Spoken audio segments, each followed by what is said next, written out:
Hey, what's up everyone, my name is Sean and in today's video I'm going to be teaching you how to play Unchained through some gameplay. Now before you ask if you want to see the deck profile for this video, I uploaded myself doing a deck profile yesterday and I consider that deck profile to be fairly finished. There was only one change which is different between my deck testing that I made between that profile and that, so you can use that one and get started by playing Unchained. So we're going to talk about how Unchained work with some action here. Now, Unchained don't really mind if they go first or second, which is one of the benefits of this deck here. You can go either or, and so we're going to go second here against Yamak here, and he is going to be playing some elemental heroes. So he normal summons elemental hero Solid Soldier, which by its effect will allow him to special summon a hero from his hand, and that will allow him to summon out Shadow Mist. Shadow Mist, when it is special summoned, will allow him to add a Mask Change quick play spell from his deck to his hand. And so he is now going to have that and have access into his Mask Change monsters. Now, there are many ways which you can play heroes, but heroes is often played as more of a combo deck. And I'm not quite sure about Yamak's changes here, but maybe that's just what you need to do for Legacy the Duelist. And so now he's activating Mask Change, and he's going to send Shadow Mist to the graveyard to get a Dark Elemental Hero monster from his deck, and that's going to be Masked Hero Dark Law. Dark Law is a very annoying monster to deal with. Anytime you draw or add a card to your hand, you have to banish one from your hand, and any card that is sent to the graveyard while he is on the field is going to be banished. And that doesn't necessarily cripple the Unchained strategy, but it's not favourable. It doesn't help here at the very least. He's now playing Polymerization, and he's going to fusion summon his Elemental Hero Stratos and his Solid Soldier to summon out a new Elemental Hero monster, and that is Elemental Hero Sunrise. Sunrise is like a perfect addition for the hero archetype, because when this card is fusion summoned, you may add one copy of Miracle Fusion from your deck to your hand. And so that's going to just allow him to do more fusion summons by using cards in his grave that he's already used. He'll also make out more of his best monsters. Now, he's adding Miracle Fusions on his hand, and if you count it, he has now just made his 5th summon overall, which means we can at this point now have our Nibiru, and that card can be now activated and is now live. Now, whenever you're playing this game, a little pro tip is, if your opponent doesn't ever stop you from doing your combo, but then after you summon 5 monsters, they suddenly, you have to wait for them to pass back priority, it's probably a big sign that they have a Nibiru in their hand. So you've got to always try and play around it and try and think, is it worth me carrying on my combo? So he went to the end of his main phase, and because Nibiru can only be activated in the main phase, I didn't want to miss my opportunity in order to use this effect. And so now we've just activated it, and it has tributed all monsters on the field, and he gets a token equal to the attack and defense of all of those monsters combined, and I get to summon Nibiru to the field. So I need a way to get rid of that big ass token, because that token is 6,700 attack and it can do a lot of damage. So we're going to start our turn here. This hand is not very good at all. So we're going to activate our 2 copies of Supply Squad and set our Spell and Trap card. And I can't destroy that token, so this is actually very dangerous. If he finds a way, he might actually have lethal, because that token can be turned to attack and it can do a whole load of damage by attacking me. So I'm going to turn my Nibiru to defense. It's not something you always want to do, but it's very easy for heroes to get a monster that's bigger than 3,000 on the board. So he could easily say summon something else, attack over it, and then do 6,700 damage directly, which is not what you really want to have. In Yamak's turn here, he's going to normal summon Elemental Hero Stratos, and he's going to add another hero monster from his deck to his hand, and he goes and adds Elemental Hero Adusta Gold. Sorry, it's not Elemental Hero, that's Evil Hero Adusta Gold. Konami decided last year they were going to give Evil Hero some new support, and the new support has actually been really good. Some of their new cards are actually very powerful. Not good enough that you play Evil Heroes as their own deck, but in a mix of Omni Heroes, they're still very good. And he activated Adusta Gold's effect by sending it to the graveyard to get his copy of Dark Calling, which is the evil hero version of Miracle Fusion, in that you can use 2 monsters from your grave to do an evil hero summon. And he is now going to be able to summon out the monster Evil Hero Malicious Bane. Now, when I made this deck profile, I talked about how this deck struggles to deal with monsters that cannot be destroyed by card effects, and Malicious Bane is exactly an example of that. He cannot be destroyed by card effects, or I don't even think he can be destroyed. He can't even be destroyed by battle. So I have to really dig deep to try and find a way to deal with that card. But he has another effect which is really bad as well, and you'll see that in action in just a second. First, Yamaka is going to activate Mirror Confusion, and he's going to use 2 more of his Elemental Hero monsters in his graveyard, and he is now going to summon out Elemental Hero The Shining. Elemental Hero The Shining doesn't have the most powerful of effects. It gets 300 attack for every one of your banished Elemental Hero cards, so it goes up to 3200. And now we just saw Malicious Bane use its effect, and that effect is that he can destroy all monsters that I control that have an attack that's equal to or less than that monster's attack. So there goes my Nibiru token, and this is a really bad situation. But fortunately, we do have some defensive cards, and we just done a chain here of 2 supply squads and an Abominable Unchained Soul. When a card is destroyed, Abominable Unchained Soul can summon itself to the field, and then in a new chain, after it has been summoned to the field, I can use its effect to discard 1 card and then destroy a card on the field. So I discarded the Unchained Soul that I drew because we don't really need it in our hand, and then we destroyed the Nibiru token. This is a little bit better here. Now I don't have to worry necessarily too much about dying this turn, but I'm still going to take a lot of damage, and I haven't got a way to kind of turn the tide in this game. So we're now going to activate the trap card, Escape from the Unchained, I believe it's called. Escape of the Unchained, and that targets 1 Unchained monster I control and 1 card on the field, and you destroy them both. And so I had to destroy his Shining because it was the other biggest monster on the field. I can't destroy Malicious Bane, and I had to destroy my own Unchained monster as well. Now, it's not really that great that I destroyed Shining. Shining is a graveyard based effect, and as a result, he's going to be able to get back 2 of his Elemental Hero monsters from his banished pile and add them back to his hand. So he gets back his Shadow Mist and he recycles his Sunrise. And now I'm going to eat a whole load of damage. I'm going to eat 5,000 damage in total just here.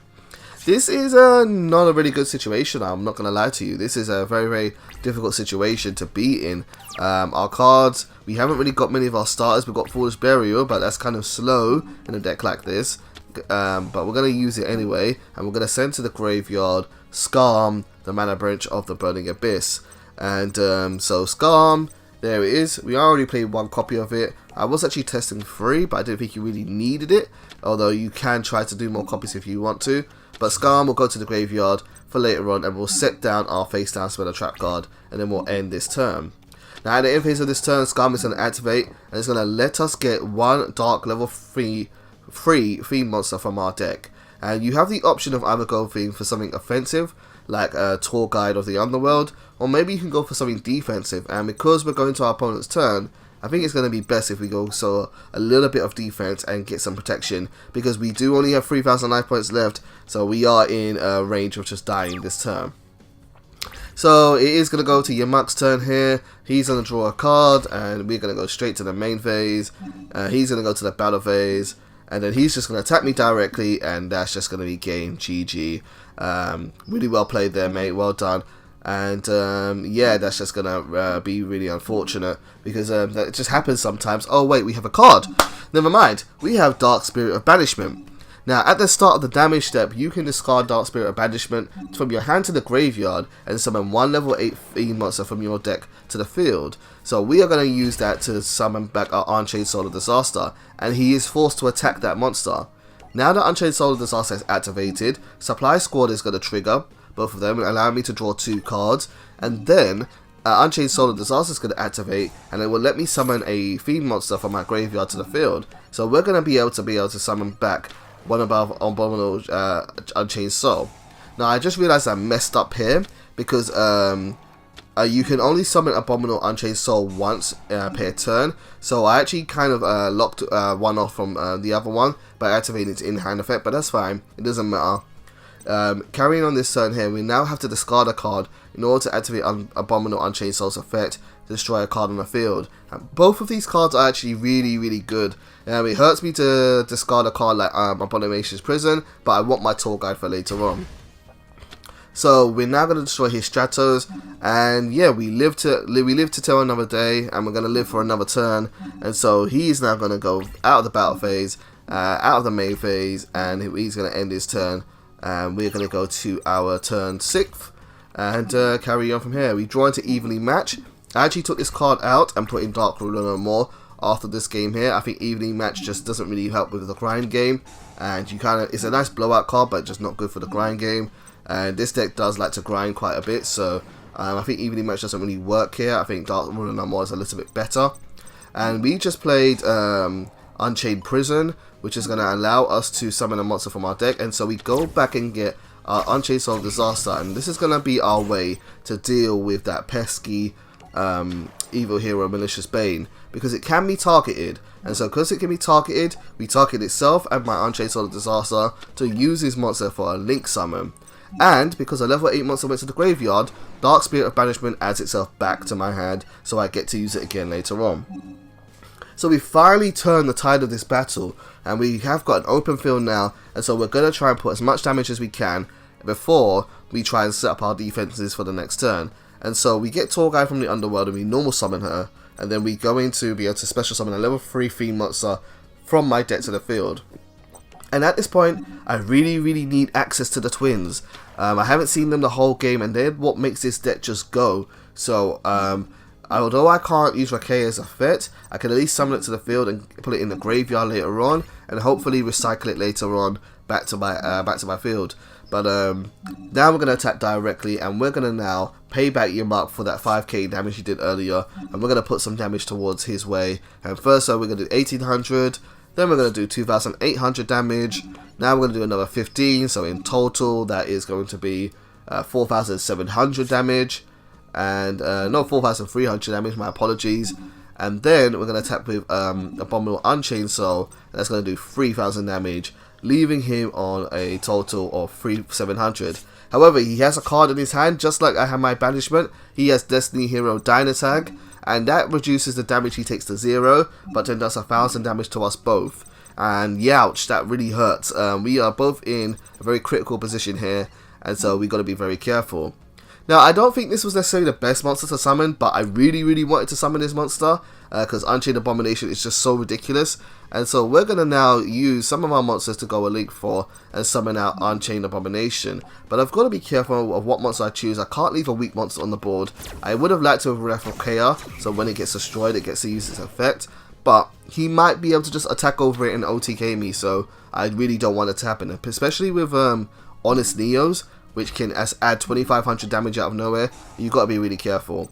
So Unchained Abomination is summoned to the field, and during the end phase it activates its effect to destroy a card in the field if you want to. So we're going to destroy our Abominable Unchained Soul, and we're now going to be able to draw 2 cards in order to from our deck, and then we're going to use Unchained Soul's effect, which will then allow it to be summoned back to the field. And this is another little cool interaction.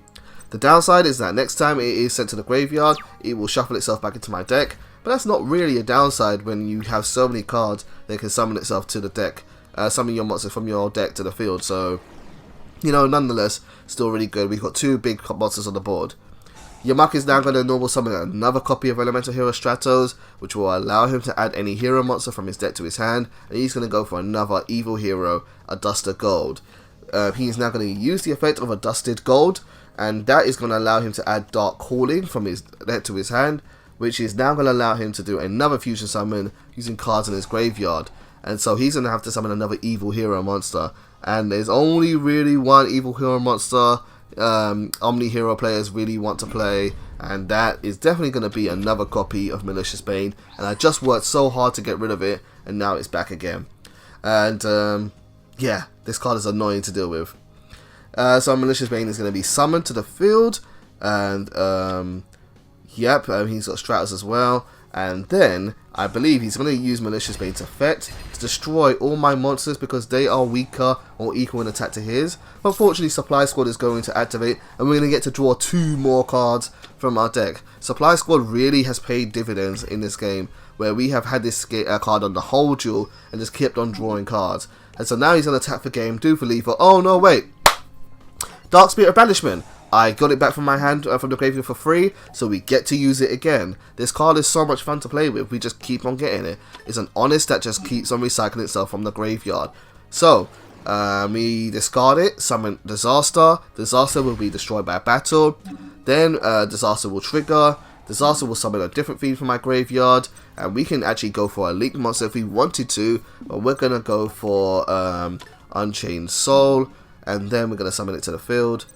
And then, because a level 8 monster, actually no, this was the battle step, so I don't think it's going to work, but Abominable Soul is going to activate. We're going to discard a card from our hand, so let's get rid of that Evenly Match, which we can't use, and destroy Stratos. But now we still got to deal with another copy of Malicious Bane as well. So we've got to find a way to get that card off the field, and hopefully then try to win this game here. So on to turn 8, and we draw into Pot of Avarice. This is a perfect time to draw Pot of Avarice because we have a lot of monsters in the graveyard, and so we're going to shuffle in some monsters back and recycle. I don't want Nibiru, I've already got a Nibiru in hand. We're going to recycle our link monsters and put them back into the extra deck, so we don't pad our deck too much. And then we're going to add a couple of our monsters. I think we can get Scarm, so Scarm can search more monsters. Tour Guide's always really good. If you ever don't really know what to shuffle back in with Pot of Avarice, ask yourself, what do you not mind drawing? Don't put something back if you definitely don't want to draw it. So we draw 2 cards, and we get Dark Spirit of Malice now, as well as another Tour Guide. And now we're going to play Abomination's Prison, and we're going to add a copy of Rakea from our deck to our hand. And now we have both twins on our hand. We're going to be able to blow some shit up. So first we're going to, I think we're going to summon Rakea. No? Are we going to go, yeah, Aruha? Yep, we're going to do Aruha's effect, and we're going to destroy Abominable Soul. That's going to go to the graveyard. Aruha's going to come to the field.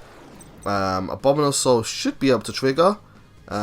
Supply Squad is going to activate first, so we can draw 2 more cards. Dark Spirit Banishment is going to activate because our level 8 went to the graveyard, so we can get that back to the hand. And Abominable Soul we can't use again for the time being, because I think it was summoned this turn. So yeah, that's not going to happen. And now we're going to normal summon Rakea, and Rakea is going to use its effect as a quick effect in order to destroy a card on our field, and we're going to destroy Aruha. Aruha is going to go into the field, to the graveyard, and is going to summon an Unchained monster from our deck. We're going to go get Disaster. Disaster is going to come to the field, and just like before, we have our way to out Malicious Bane and get rid of it. So we're going to activate that right now, and we're going to send it to the graveyard, and then go for another copy of Soul of Rage in order to put that on the field. And at this point, look at all the cards we have. We have 7 cards in hand. We have full control of the board. It was completely in your mark's favour for the start of the game, but we managed to endure, survive, and we managed to then turn it around, and we've won this game by attacking directly here. So yeah, let's go for game. Let's get the lethal. There we go. We got the win. So, guys, I hope you've enjoyed this video. I hope you've enjoyed my 2-part series of working on Unchained. Triggs238, I hope you've enjoyed this. Thank you for being a subscriber to the channel. And if anybody else has a duel, a request you want for the deck you want me to build and test, let me know. I'll be happy to try it. If you want to duel me, I'm PSN, StandbyMain. And thank you as always for watching my content. Please like, share, and comment. I'll see you soon.